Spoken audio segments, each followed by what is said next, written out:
Kuleli viki it's all about uNomafu kanye ke nendodana yabo beNozamcolo.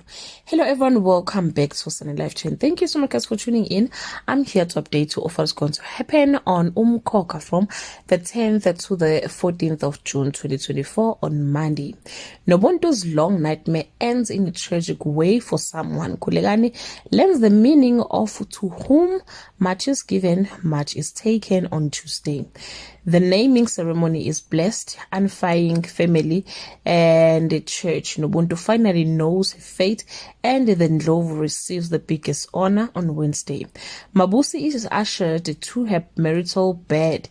The Gumedes perform an imbeleko for the baby, and Kulagani shows interest in the family traditions for the first time on this day. Difa remains worried about Mamzobe and blames himself for his bad luck.